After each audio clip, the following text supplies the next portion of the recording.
शुद्ध नय के अभिप्राय से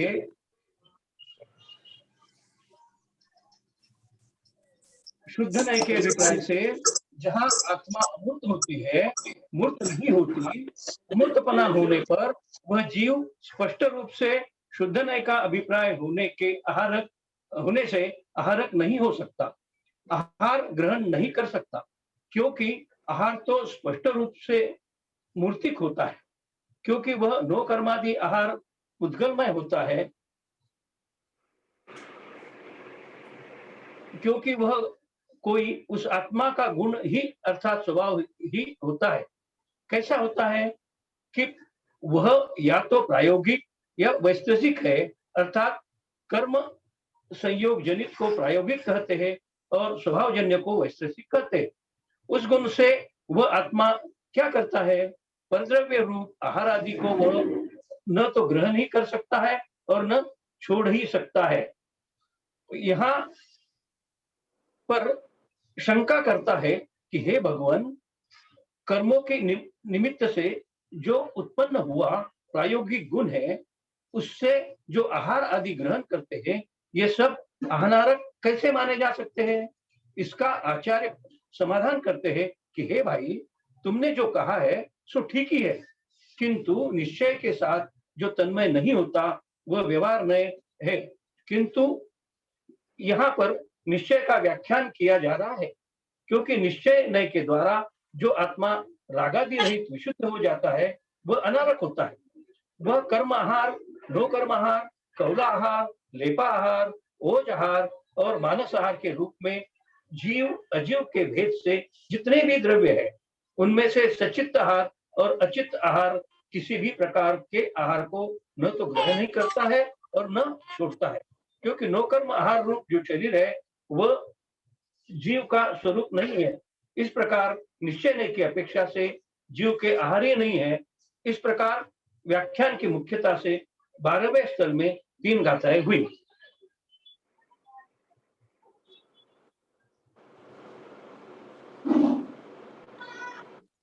सर आगे का विशेषार्थ पढ़ना है क्या? जी जी प्लीज विशेषार्थ भी पढ़ने की कृपा करें प्लीज। विशेषार्थ, निश्चय नय से देखा जाए तो आत्मा के साथ शरीर का कोई संबंध नहीं है, क्योंकि संसारी आत्मा के साथ भी शरीर का संयोग संबंध है, जो कि व्यवहार नय का विषय है। निश्चय नय तादात्म्य संबंध को लेकर चलता है और सो शरीर का तादात्म्य संबंध आत्मा के साथ में किसी भी दशा में नहीं है। आत्मा निश्चय नय की दृष्टि में तो सदा शरीर रहित है। अब जो मुनि निश्चय नय पर आरूढ़ होते हैं, अर्थात आत्म समाधि में लगकर अपने शुद्धात्मा का अनुभव करने लगते हैं, तो वह आत्मा अमूर्त है, शरीर रहित है। और जब शरीर ही नहीं है तो फिर किसी भी प्रकार के आहार ग्रहण की आवश्यकता ही क्या है? इसलिए आहार ग्रहण करना तो दूर रहा, वहां इसकी बात भी नहीं है जिसका यह वर्णन किया गया है।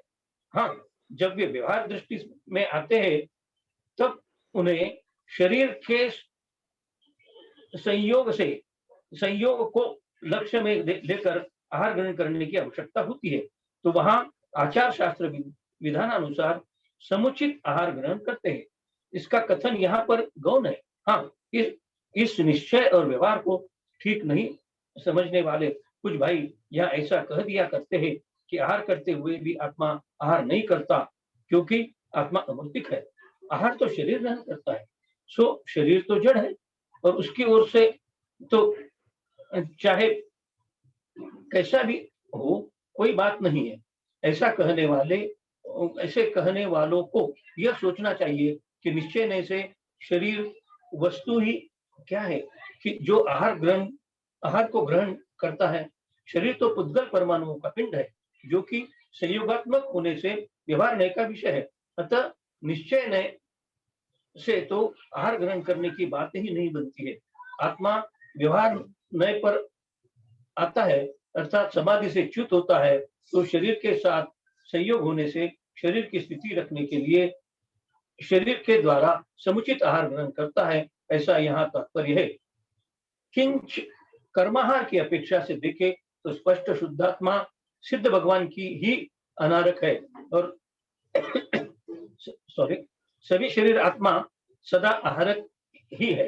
नो कर्म आहार की अपेक्षा विग्रह गति समापन्न जीव भी अनाहारक होता है।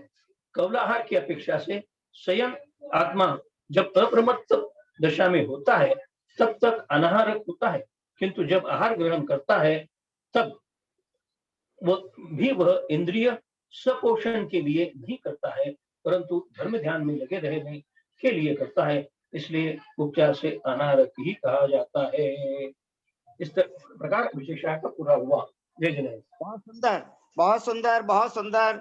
हमारे आदरणीय सर जी जो कि भविष्य काल में पंच कल्याणक वाले तीर्थंकर बनने वाले हैं, उनका बहुत पुण्य देखो कि उन्होंने आचार्य श्री प्रमुख सागर महाराज जी को स्वाध्याय कराया है, उनको अध्ययन कराया है, उनको पढ़ाया है। इसलिए आपका पुण्य बहुत तेज है। आप अति शीघ्र जो है गर्भ जन्म तप ज्ञान निर्वाण पंच कल्याणक वाले तीर्थंकर पद को प्राप्त करके निर्वाण लक्ष्मी को प्राप्त करेंगे, ऐसी हमारी भावना है। आपको बहुत बहुत सादर जय जिनेन्द्र। अब जय जय बोलिए। ढाई द्वीप में विराजमान समस्त आचार्य उपाध्याय साधु परमिष्टि भगवंतों की जय, समस्त आर्यका माता जी की जय, समस्त एलक जी महाराज, शुल्लक जी महाराज, शुल्लिका जी माता जी की जय, समस्त चतुर्वेद संघ की जय। हम सभी भाई बहन हाथ जोड़कर सिर झुकाकर ढाई द्वीप में विराजमान समस्त आचार्य उपाध्याय साधु परमेश्वरी भगवंतों को सिद्ध भक्ति, श्रुत भक्ति, योगी भक्ति, आचार्य भक्ति पूर्वक 3 प्रदक्षिणा लगाकर विनम्रता से सादर नमोस्तु, सादर नमोस्तु, सादर नमोस्तु निवेदन करते हैं। समस्त आर्य का माता जी के श्री चरण कमलों में सादर बंदामी, सादर बंदामी, सादर बंदामी। समस्त एलक जी महाराज, समस्त शुल्लक जी महाराज, समस्त शुल्लिका जी माता जी के श्री चरणार बिंदु में सादर इच्छामी, सादर इच्छामी, सादर इच्छामी। समस्त भैया जी, समस्त दीदी जी को सादर वंदना, सादर वंदना, सादर वंदना। जो बहुत शीघ्र पंच कल्याणक वाले पद को, तीर्थंकर पद को प्राप्त करके निर्वाण लक्ष्मी को प्राप्त करेंगे, जिन्होंने अपना ये मानव जीवन सफल किया है, जो आचार्य गुरुदेव श्री विद्यासागर महाराज से प्रतिमा के व्रत ग्रहण किए हुए हैं, ऐसे हमारे परम आदरणीय ब्रह्मचारी भैया जी, जिन्होंने अपना बहुमूल्य समय 350 दिन 2 जून से भैया जी पधारे थे इस कक्षा में, और आज 17 मई हो गई है, तो 16 मई हो गई है। 349 दिनों तक जो हमें अपनी मंगल पवित्र वाणी से लाभान्वित कर रहे हैं, ऐसे परम आदरणीय ब्रह्मचारी भैया जी श्रीमान केसी जैन साहब सीए के श्री चरणार बिंदु में सादर वंदना, सादर प्रणाम, सादर चरण स्पर्श, सादर पावा ढोक निवेदन करके, और हम उनसे विनम्र प्रार्थना करते हैं कि आज आप 9:45 तक, क्योंकि ये कक्षा 9:05 पे शुरू हुई थी, इसलिए इस पूरी कक्षा तक आप हमें समय सारथी समझाने की कृपा करें। और तत्पश्चात दूसरी कक्षा में परम आदरणीय ललिता बहन जी साहब, आप पूरे 40 मिनट हमें संख्या प्ररूपणा के बारे में समझाने की कृपा करें। हम सभी भाई बहन बड़ी विनम्रता से हमारे परम आदरणीय ब्रह्मचारी भैया जी साहब से विनम्र प्रार्थना करते हैं कि आप मंगलाचरण प्रारंभ करने की कृपा करें और हम सबको मंगल आशीर्वाद प्रदान करने की कृपा करें। आदरणीय श्रीमान केसी जैन साहब सीए, कोलकाता निवासी, प्लीज। पंडित जी साहब, आपकी आज्ञा से आचार्य श्री का एक वक्तव्य कहना चाह रही हूँ निश्चय नय के ऊपर। भाई साहब को वंदना, सभी को सादर प्रणाम। आचार्य श्री कहते हैं, परम पूज्य आचार्य श्री विद्यासागर जी, कि निश्चय नय मणि है और व्यवहार नय हार है, और वो मणि सभी तभी शोभा पाती है जब हार में पिरोई रहती है। तिजोरी में रखी हुई मणि शोभा को प्राप्त नहीं होती है। ये उनका मिला था सुनने को, तो मैंने आप लोग को बताया है। व्यवधान के लिए क्षमा चाहती हूँ पंडित जी साहब। बहुत सुंदर, बहुत सुंदर। आदरणीय ललिता बहन जी साहब, आपने ऐसा संस्मरण सुना के हम सबको आचार्य श्री के प्रत्यक्ष दर्शन करवा दिए, उनकी जो है उनके प्रवचन सुनवा दिया, उनके आहार की चर्या और उनके जो है विहार की चर्या सब दिखा दिया आपने, क्योंकि सबके मस्तिष्क में, सबके हृदय में आचार्य श्री पधार गए हैं। हम सब अब आदरणीय हमारे ब्रह्मचारी भैया जी साहब से विनम्र प्रार्थना करते हैं कि प्लीज मंगलाचरण प्रारंभ करने की कृपा करें। ओम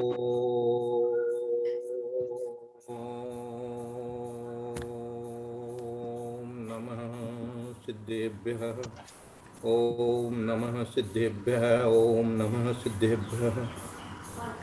ओकारं बिंदु संयुक्तं नित्यं ध्यायन्ति योगिनः, कामदं मोक्षदं चैव ओंकाराय नमो नमः। अविरल शब्द घनोग प्रक्षालित सकल भूतल कलंका मुनिभिरूपासित तीर्था सरस्वती हरतुनो दुरितान अज्ञान तिमिरांधानां ज्ञानांजन शलाकया चक्षुरुन्मीलितं श्री गुरुवे नमः। श्री परम गुरुवे नमः। परंपराचार्य श्री गुरुभ्यो नमः। सकल कलुषमिन्वंसकं श्रेषां परिवर्तकं धर्म संबंधकं भव्य जीवन प्रतिबोधकारकं पुण्य प्रकाशकं पापप्रणाशनम् इदं शास्त्रं श्री समयसार नामधेयम्। अस्य मूल ग्रंथ कर्ता श्री सर्वज्ञ देवास्तदुत्तर ग्रंथ कर्ता श्री गणधर देवा प्रतिगणधर देवा तेषां वचनानुसार मासाद्य आचार्य कुंद देवेन विरचितं। तस्य संस्कृत टीका आचार्य जयसेन देवेन विरचितं। तस्य हिंदी टीका आचार्य ज्ञान सागर देवेन विरचितं। तस्य पद्यानुवाद आचार्य विद्यासागर देवेन विरचितं। मंगलम भगवान वीरो मंगलम गौतमो गणी मंगलम कुंद कुंदाद्यो जैन धर्मोस्तु मंगलम।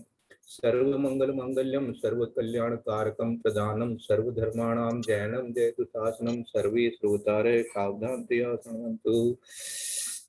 वन्दितु सर्वसिद्धे ध्रुवमचलं नोगमं गदिं पत्ते वोच्छामि समय पाहुड मृण्मो सुध केवली भणियम्।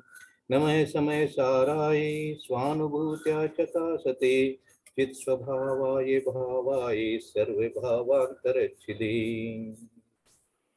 वीतरागं विनं नत्वा ज्ञानानन्देन संपदं वक्षे समय सारस्य वृत्तिं तात्पर्य संगिताम्। बोले देवादिदेव महावीर भगवान की जय। बोले आचार्य कुंद स्वामी महाराज की जय। बोले आचार्य अमृत चंद्र स्वामी महाराज की जय। बोले आचार्य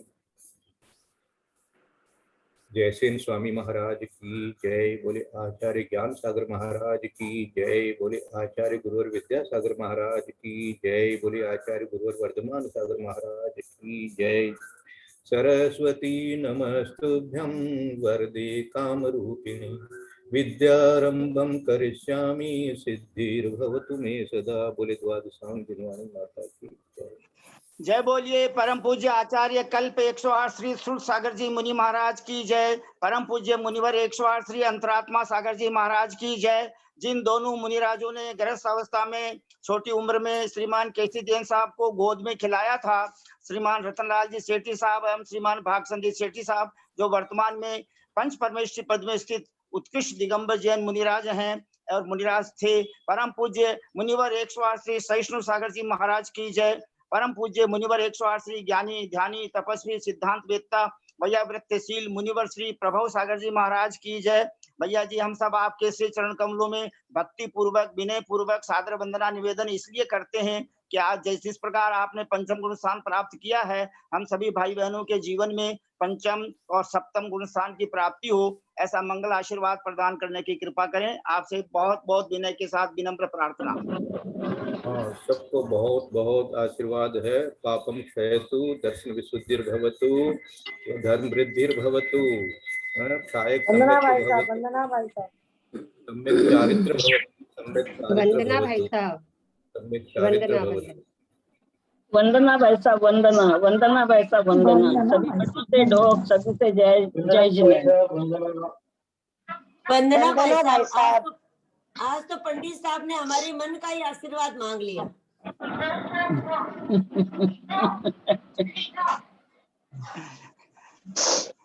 भाई भैया जी तो कंजूसी करते ही नहीं है आशीर्वाद देने में, इसलिए अपने को मांगने में क्या बाधा है। आप तो तीर्थंकर बना देते हो सबको, लेकिन अभी तो पंचम प्रतिमा सप्तम प्रतिमा आ जाए जीवन में, तब तो आगे का मार्ग खुलेगा। भैया जी साहब, यहाँ कोई आशीर्वाद प्रदान करो जो कुसुम बहन जी छाबड़ा साहब की भावना के अनुसार माँ का सबका जीवन का मायने परिवर्तन आ जावे। ओम ह्रीं श्री आदिनाथ जनेन्द्राय कामान् विनशनाय कुसुमं निरुपमामिति स्वाहा। पुष्पम निरुपमामिति क्या बात है, बहुत सुंदर। भैया जी साहब, आज जो है कक्षा 9:25 तक चलेगी, इसलिए आपसे विनम्र प्रार्थना है कि कम से कम आप आधा घंटा 9:55 तक हमें जो है समय देने की कृपा करें। दूसरी कक्षा में भी 10 मिनट प्लीज कम से कम देने की कृपा करें, अथवा 10 बजे तक। आपसे विनम्र प्रार्थना है, क्षमा चाहते हैं। अत्ता जस अमुत्तो णहु सो आहार गोहवदी एवं आहारो खलु मुत्तो जम्हासो पुग्गलमोदु। अत्ता, कहीं अप्पा आता है, कहीं अत्ता आता है, कहीं चेदा आता है। ये सब आत्मा के लिए ही आता है। ये सारे शब्द जो है आत्मा के लिए आता है। आत्मा जस, जिसकी, जस समझ, जिसकी, अमुत्तो, अमूर्तिक है। णहु सो आहार को हवति एवं, वह सो मनी तो है, वह लिख दिया। ण मनी नहीं लिख दिया, नहीं, बीच में एक हु शब्द और डाल दिया आचार्यों ने, है ण हु सो। सो मनी वह, ण मनी नहीं, हु मनी निश्चय से।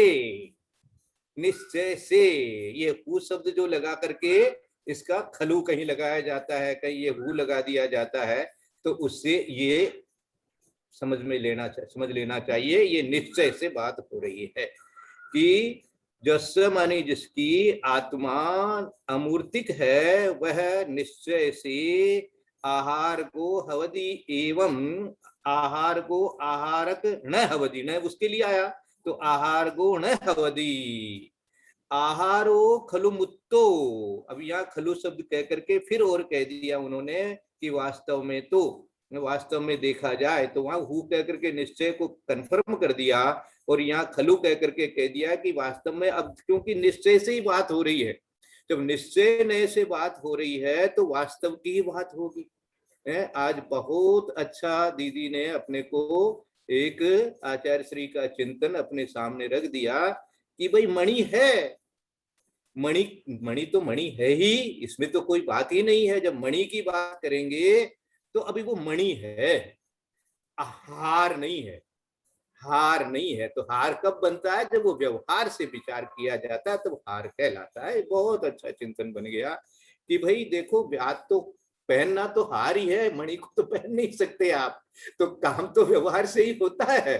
तो इसलिए अंत में जो आज विशेषार्थ के अंदर में जो एक और विशेष बात दी है आचार्य श्री ने कि भाई कोई ऐसा कह दे कि वो आहार लेते हुए भी आहार नहीं लेते हैं, तो ऐसा एकांत से कहोगे तो वो भी ठीक नहीं है, क्योंकि जिस समय वो व्यवहार में है तो व्यवहार में तो आहार लेते ही हैं, लेकिन क्योंकि वो उसमें आसक्त नहीं होते हैं इसलिए उपचार से कह दिया गया है। ये नीचे लास्ट में जो लाइनें अभी पढ़ी गई थी उन पर विचार करना, उनको मैं वापस और आगे लेके अगर थोड़ा और समझाऊंगा।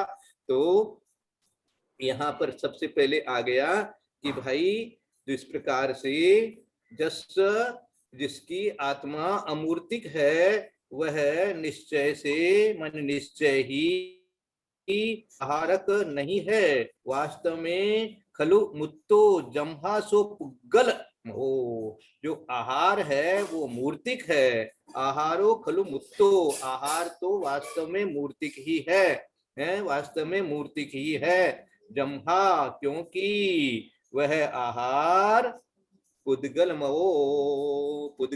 है, पुद्गलमय है, क्योंकि आहार जो है वो पुद्गलमय है और एक द्रव्य दूसरे द्रव्य का कुछ करता नहीं है। ये बात अपन ने समझी थी, तो उसको यहाँ अर्थ में लगाना कि एक द्रव्य का काम दूसरे द्रव्य से नहीं होता है। निमित्त की जगह निमित्त की बात अलग हो गई, लेकिन वास्तव में देखा जाए, उपादान की अपेक्षा देखा जाए तो आत्मा का काम आत्मा में ही होगा, जीव का काम जीव में ही होगा, और जीव में जीव का ही काम होगा, जीव में जीव का ही काम होगा। इसलिए जीव में पुद्गल का काम नहीं हो सकता, और ये आहार जो है ये पुद्गल है, ये जीव का काम नहीं कर सकता, जीव में नहीं हो सकता।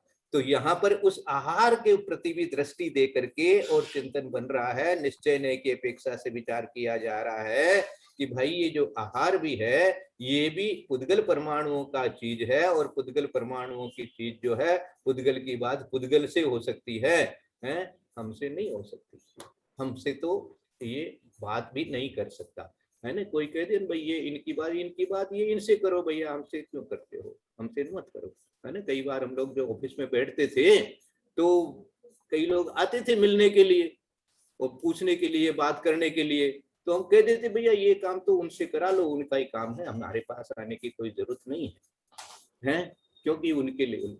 तो इसी तरह से आत्मा में तो ये कहा जा रहा है, आत्मा के हिसाब से तो ये कहा जा रहा है कि भैया ये पुद्गल वाला चीज पुद्गल का ही काम है, ये शरीर ही ग्रहण करता है, शरीर ही सब कुछ है। ये किससे निश्चय नए से ऐसा कह रहे हैं। वास्तव में तो जैसे अभी मैंने उदाहरण बनाया, वास्तव में तो वो व्यक्ति भी जो उनसे बात करेगा वो मेरी आज्ञा से ही करेगा, वो मेरे को आके बता देगा कि फलाना व्यक्ति आया था, मिला था, ये बात हुई थी, ये तो आत्मा तो है ही, आत्मा के बिना तो आहार ग्रहण होगा नहीं, ये बात भी है, इसलिए उसको व्यवहार कहा जाएगा, उसको व्यवहार कहा जाएगा। लेकिन जब द्रव्य की विशेषता अपन देखेंगे, द्रव्य के गुण धर्म विचार करेंगे तो कहेंगे कि भैया जीव द्रव्य के गुण धर्म अलग और पुद्गल द्रव्य के गुण धर्म अलग हैं। इसलिए पुद्गल जो है वो जीव में प्रवेश नहीं करता और जीव पुद्गल में प्रवेश नहीं करता। इस प्रकार से आत्मा के लिए कह दिया कि भैया जिस प्रकार जिस जो आत्मा जो है वो अमूर्तिक है और आहार जो है वो मूर्तिक है, इसलिए वह पुद्गलमय है, ऐसा विचार करके पहली गाथा बताई गई है।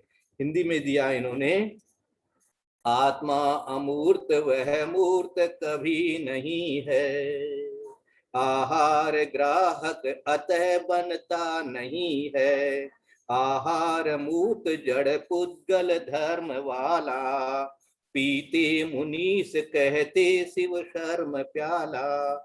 आहार तो मूर्तिक है, जड़ है, पुद्गल धर्म वाला है, और जो मुनिराज हैं वो कहते हैं कि भाई हम तो शिव शर्म पाला। शर्म यहाँ पर जो स लिखा हुआ है, आप लोगों के पास में ग्रंथ होगा तो ये शंकर वाला श है, ये संसार वाला स नहीं है जी, है ना। तो शंकर वाला से शर्म जब लिखते हैं तो इसका अर्थ होता है सुख, तो शिव सुख का प्याला पीते हैं ये ऐसे मुनि। तो शिव सुख का प्याला अर्थात मुक्ति रमा सहचर मेरी कहते हैं ना।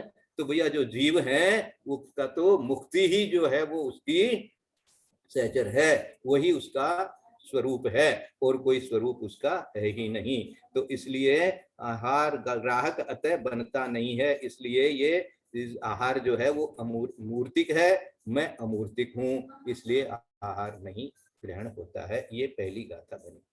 दूसरी गाथा कह रही है, नवी सक्कदि खितुम गम नवी सक्कदि घितुम जे नव न मुंच दे चीवजम परम दब्बम, सो को विये तस्य गुणो पाउग्ये विश्वसो वापी।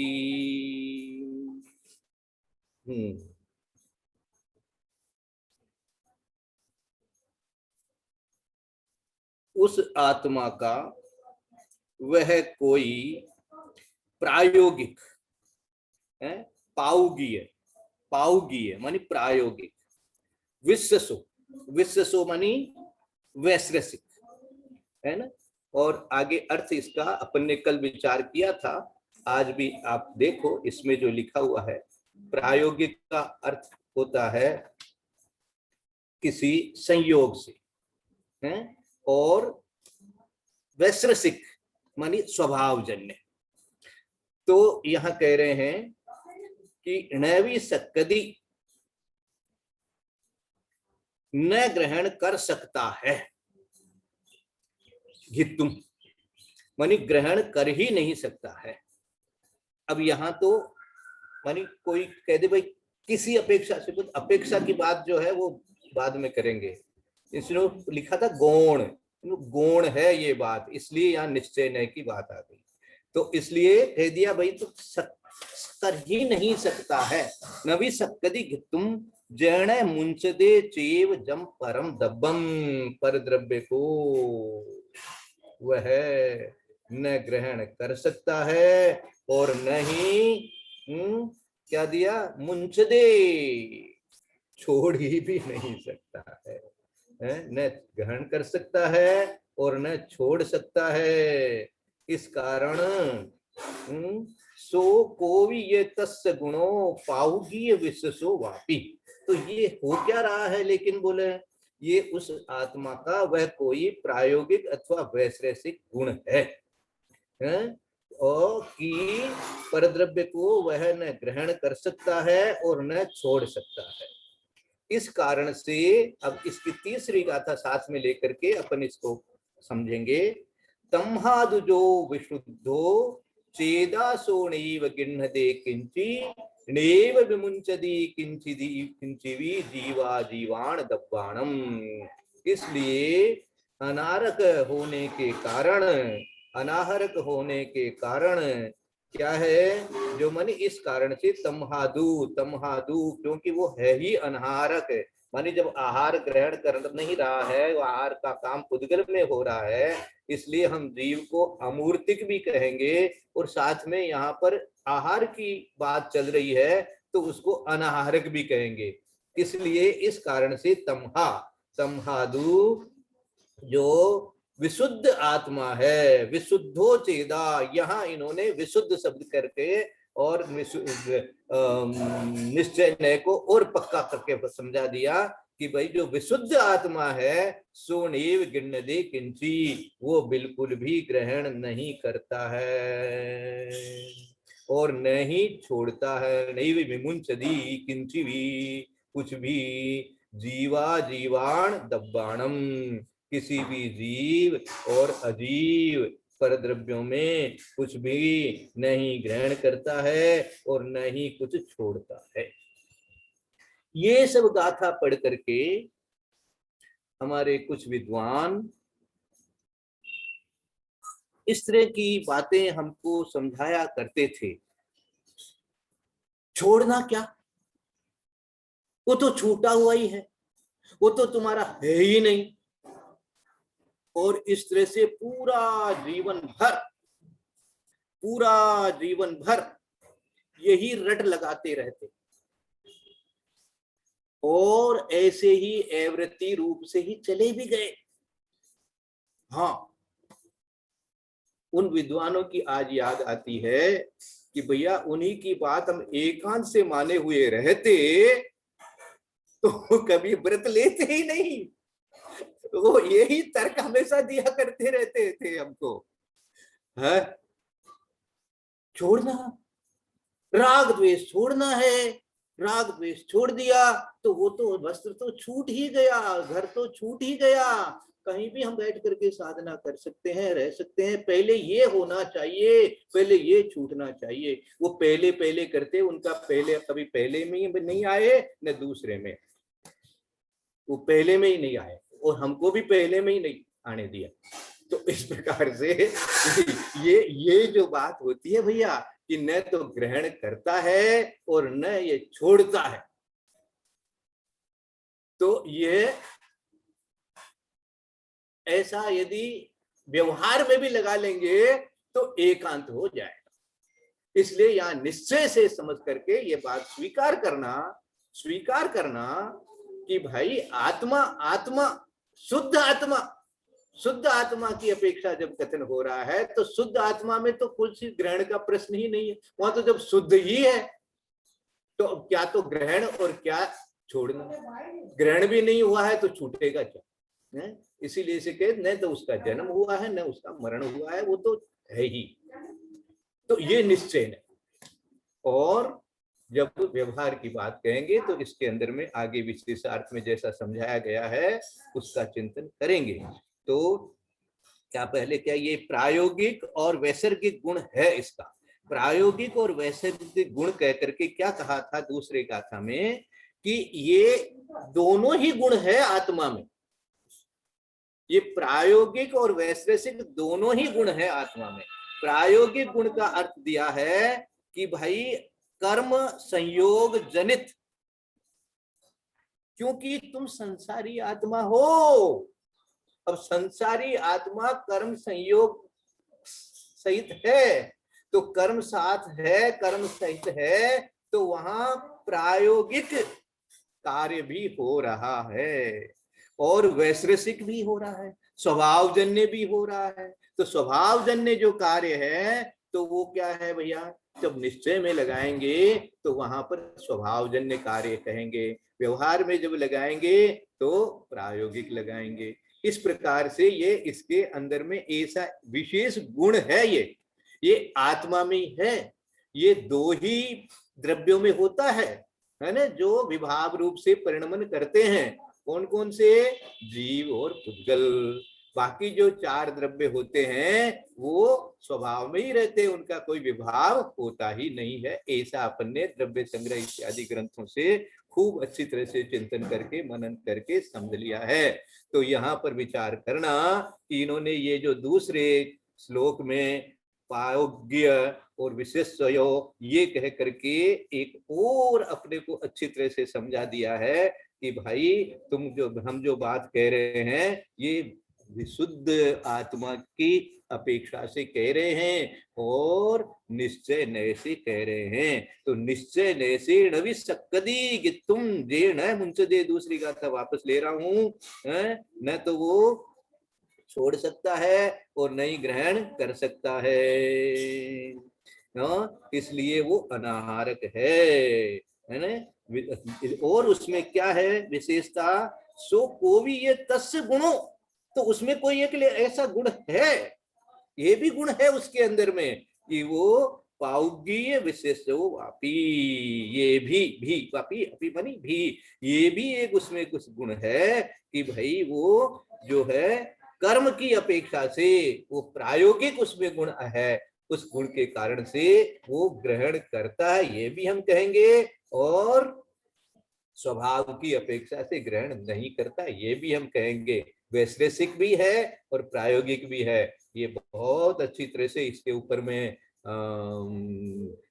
दीदी को का भी अच्छा इसमें मेरे ख्याल से चिंतन भी होगा और हुआ भी होगा, तो इसको भी अगली क्लास के अंदर में वो समझा देंगे तो और सबको अच्छा लगेगा, लाभ मिलेगा। ये क्योंकि ये जो शब्द है जल्दी जल्दी किसी के याद रहते नहीं है और बार बार मिलते भी नहीं हैं, तो जब इसका सामने आवे तो इसके बारे में जितना अच्छी तरह से समझ लिया जाए उतना ही अच्छा है। तो दूसरी गाथा में इन्होंने लिखा था, होता सदोष गुण है पर द्रव्य ग्राही, ऐसा सदा समझते शिव राह राही, निर्दोष आत्म गुण निश्चय से किसी को, त्यागता न गहता निजी को, न तो त्यागता है न ग्रहण करता है और अपने को ही ग्रहण करता है, अर्थात अपने में ही रहता है। निर्दोष आत्मगुण निश्चय से किसी को, ये निर्दोष आत्मगुण जो है वो निश्चय से ऐसा है, निश्चय से। होता सदोष गुण है पर द्रव्य ग्राही, ऐसा सदा समझते शिवराह राही। ये सदोष गुण वाला जो क्या है, प्रायोगिक के लिए दिया कि सदोष गुण है पर द्रव्य ग्राही, माने पर द्रव्य का जहाँ रहता है साथ में तो वो दोष पूर्ण मानना जाएगा। तो ये पर द्रव्य को ग्रहण करना ये है एक तरह से दोष कहा गया, निश्चय नय की अपेक्षा से दोष हो गया, ऐसा शिवराही मानते हैं। और निश्चय से तो आत्मा जो है न कुछ ग्रहण करता है और न त्यागता है। समय हो गया लगता है। ना तो चराचर सजाति विजातियों को, जो छोड़ती न गहती पर वस्तुओं को, आदर्श सी विमल निर्मल चेतना है, पूजूं उसे विनशति चिर वेदना है।